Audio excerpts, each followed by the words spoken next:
Good evening and thank you for joining us. I'm Kai Jackson. And I'm Mary Bubala. Since the deployment of the National Guard, Washington, D.C. has seen dramatic drops in violent crime. According to data from the Metropolitan Police Department from August 7th to the 30th, Washington, D.C. saw more than 1,600 crimes. 127 of them were violent crimes, including murder, sex abuse, and robbery. When you compare that to Baltimore during the same time period, there have been more than 3,500 total crimes in Baltimore, including more than 500 violent crimes. Despite the historic declines in crime, Baltimore still ranks as the fourth most violent city in the nation. And we have team coverage as Governor Moore doubles down against the use of the National Guard here in Baltimore. Jessica Babb has the criticism from one of the governor's political rivals. But first, we turn to Mackenzie Frost, who's live in our newsroom as the governor continues to appear on national television. Mackenzie? Yeah, Kai and Mary, it was a weekend filled with another national TV appearance for Governor Wes Moore, where he is doubling down on his opposition to the use of the National Guard in Baltimore, and he's also touting the crime reduction statistics that we're seeing in the city. But we're going through his statements and checking the data to see if what he's saying on TV is actually true. Tacking another national TV appearance onto his list. Wes Moore of Maryland. Governor Moore, welcome back to Meet the Press. Great to be with you. Governor Wes Moore graced the Meet the Press airwaves Sunday to tout Baltimore's success with reducing homicides and non-fatal shootings. And we have made historic investments in local law enforcement. So the work is happening. Moore doubling down on his opposition to President Donald Trump's offering to send the National Guard to help curb violence in Baltimore, claiming crime is decreasing at the same levels as Washington. From homicides to carjackings, you say that Baltimore has actually had the same type of drop as Washington, D.C. has had during this period, and we didn't mobilize the National Guard for it. Baltimore saw 6 homicides from August 7th through the 30th. D.C. had 5. Weeks into the surge, Washington, D.C. Mayor Muriel Bowser pointed to the additional resources as the reason carjackings in the district dropped 87%.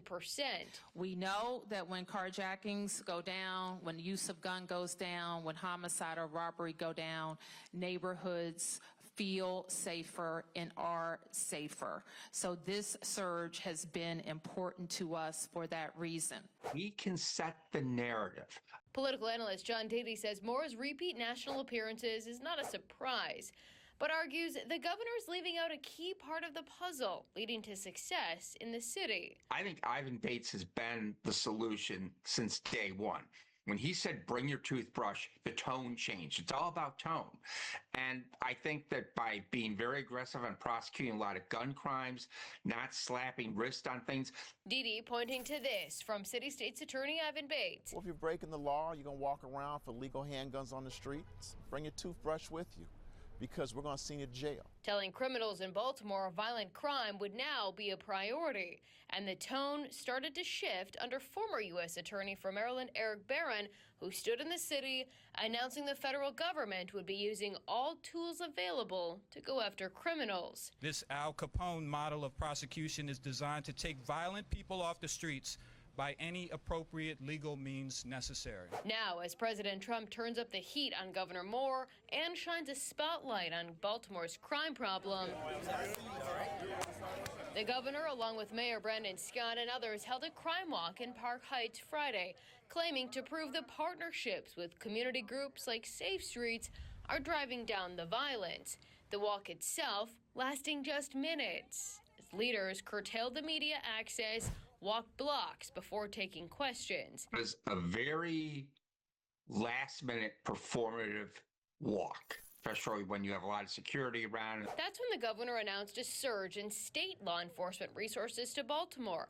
While he says the walk and the additional law enforcement presence had nothing to do with what's coming from the White House. Nothing we are doing is inspired by the president. Dede argues the clock was ticking for Maryland leaders to prove they are doing something to address the public safety concerns. It was a photo op that I think everyone felt they needed to have done. President Trump created a sense of urgency. Monday, we sent questions to Governor Moore's office asking, what does Governor Moore say to people who argue the walk was just a political stunt?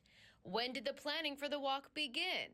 Meanwhile, the governor maintains he does want additional resources from the federal government to help Baltimore and all of Maryland to ensure there is public safety. We're all we got. We're all we need. Just not the help President Trump is offering right now.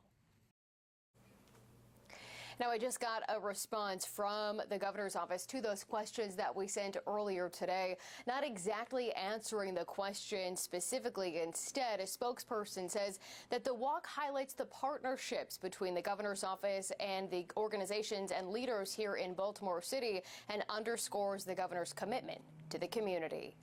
Live in the newsroom, Mackenzie Frost, Fox 45 News. I'm Kai Jackson. Thank you for watching. Here's another video to watch. Also, please take a moment to subscribe to our channel.